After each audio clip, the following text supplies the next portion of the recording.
Have you ever felt like something was watching you through the screen? Not the government, not some hacker in a basement.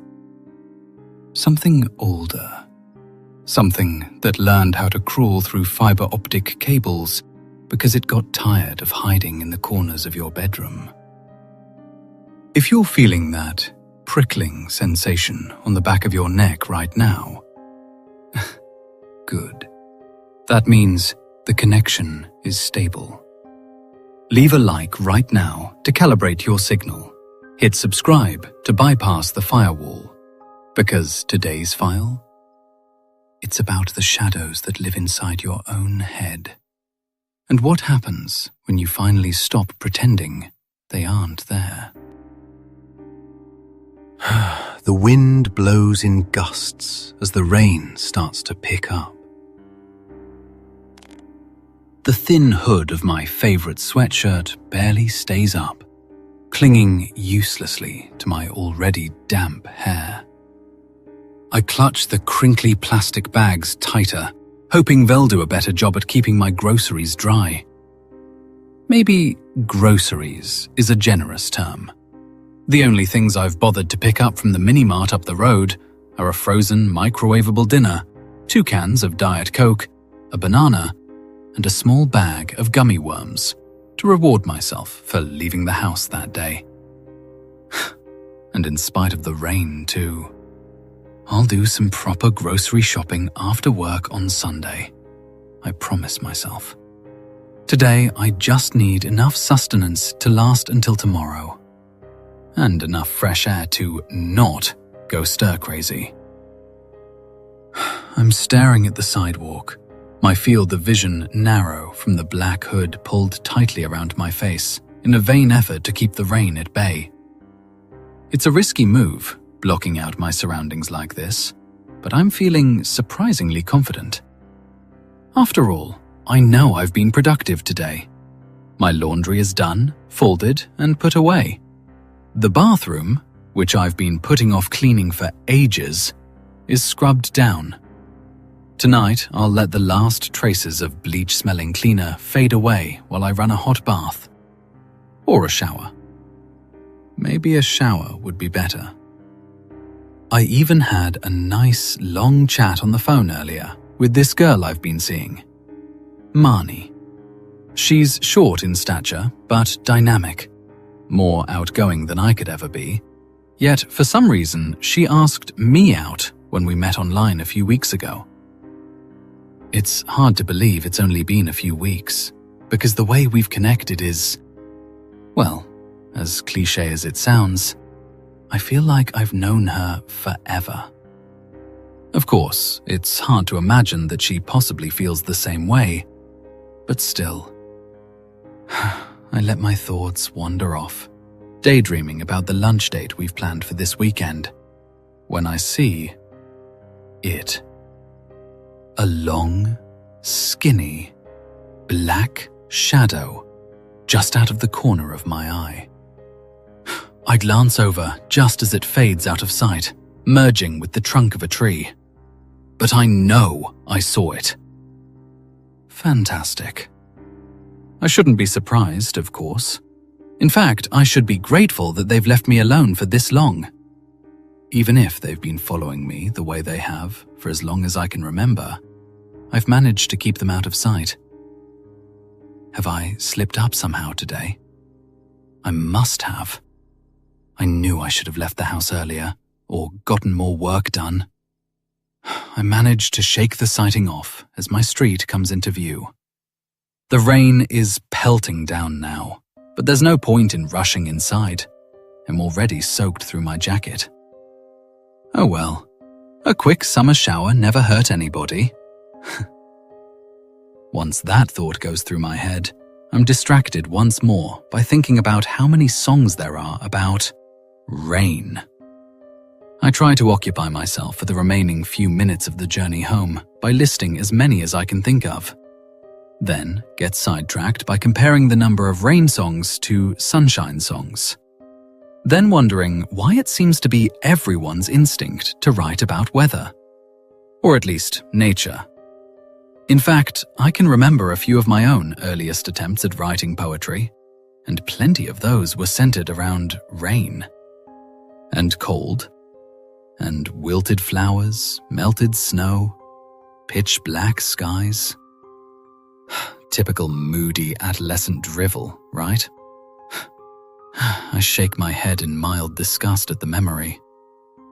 And then, just as my apartment comes into view, I catch a glimpse of another shadow. Thing. This time, it's small. Like a bug. And it darts right in front of me boldly, obviously not caring if I see it.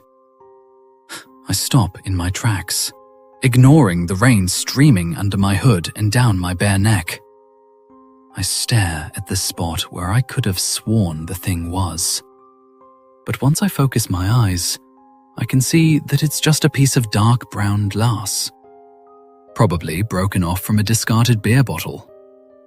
It looks fairly new, sharp and clean. My gaze lingers on it for maybe a second too long before I grip the plastic bags tightly and walk briskly away, focusing on my apartment building. Once I'm inside, I realize just how rain-soaked I really am. My clothes will probably start to smell musty if I don't hang them up to dry right now. I leave my wet shoes by the front door, resigning to pick them up later. The frozen dinner gets stuck into the freezer, and I don't bother with the rest of the bag. It sits on the counter, the sad contents inside, a direct contrast to the bright yellow bowl of fresh produce my roommate always manages to keep full. Whenever I buy produce, half of it seems to get shoved to the back of the fridge and forgotten about until a month later. Thinking about this kind of thing for too long always bothers me. So I make a beeline for my bedroom before either of my roommates decide to show up in the common area. Suddenly, I've lost any pride I had in myself for being semi-productive earlier. I'm not in the mood for conversation anymore. I pretend not to notice the shadowy hand that closes my door at the same moment I do. After a second of contemplation, I lock it behind me. I enter the bathroom, shed my still dripping clothes, and turn the shower on full blast. Once I get a glimpse of myself in the mirror, I wish the steam would hurry up and fog up my reflection. The rain has darkened my short red hair, and the effect is overall less adventurous and cute, and more drowned rat. But that's kind of what I expected. What I don't expect is the 4 or 5 shadows lingering just behind me. They're the particularly ugly kind, almost bruise-colored and pulsing with anticipation, lying in wait. Right now, in this vulnerable state, in front of the mirror with no distractions, I look my reflection in her eyes and know the truth. Of course they never left. I know they never do. They've become very good at hiding lately, and I guess I've been foolish enough to believe that that means they won't come back. No matter how often I tell people about them, no matter what I eat, or how much I sleep, or how well I do at work, I know, deep down, that they're watching me. Some of them are crawling on me right now. Those are the worst. The others I can ignore most of the time, but these are so relentless that I can physically feel them sometimes. They almost itch, dancing across my skin amongst the ghosts of the ones that danced before them. The ones I gave into. But I can't give in now. I've had such a good day. A good week. I have friends, I have a job. Things are going well. Right? I tear my eyes away from my reflection and step into the shower, turning up the water until it's almost unbearably hot. That helps a little bit, and I breathe a sigh of relief as I'm distracted from the shadows for a blessed moment. I wash my hair, my face, my body, and try to sing some of the songs about sunshine that I was thinking of earlier. Anything to distract me from the shadow in the corner, next to the shampoo bottle. I close my eyes and belt out the lyrics at the top of my lungs. I don't even care if my roommates overhear me. I find I'm shaking a little bit, despite the scalding heat of the water. Maybe I should call someone, I think to myself once I'm dried off and sitting on my bed in a clean t-shirt and shorts. There could be a shadow thing under my pillow, but I haven't been in bed since this morning. That has to count for something. They don't tend to infest my bed as much when I keep it clean and unoccupied. Anyway, it's dark outside now, and it should be okay to lie down and relax. I know I should tell someone that they've come back, but I want so badly to believe that this is just a fluke. So I saw a few of them while I was out for a walk. So what? That doesn't have to mean anything. I know I'm lying to myself. After all, I can hear them whispering, and they whisper the sort of truths that other people are afraid to tell me. That's the problem with them. They're painful and they're ugly, but they're honest. I know that the only way to get rid of them is to listen to them. And they don't ask for much. The first thing they usually want is sleep. One night, they'll give me an overindulgence. The next, they'll steal it from me completely. Next, they ask for food.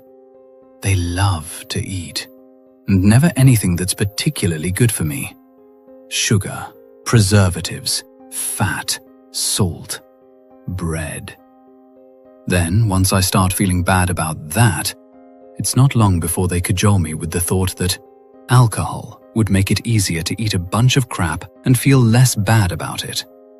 At least until the morning, in which case I can always sleep it off. One of the worst things about it is that, well, everyone has days like that. And for plenty of people, it isn't so hard to distinguish a normal day from a day consumed by shadows. But they come, little by little, and gnaw at my life, my energy, my voice, my brain. I don't know what I'm going to do about it tonight. I don't know whether I'm going to listen to them or not. I don't know if I'll be able to resist temptation, or if I'll give in and welcome the crawling black parasites back into my life. Either way, they tell me. The outcome is ultimately the same. Some parasites don't need teeth to consume you. They feed on hesitation, on doubt, on the quiet moments when you convince yourself that one more night won't make a difference. But here's what I want to know from everyone watching right now. When the shadows came whispering their honest, ugly truths, would you have been strong enough to resist? Or would you have welcomed them back inside, just to feel something familiar? Thank you for maintaining connection to this archive. Your session has been logged. Click the next file on your screen to continue the investigation into what lurks in the spaces between thoughts. Keep your history clear.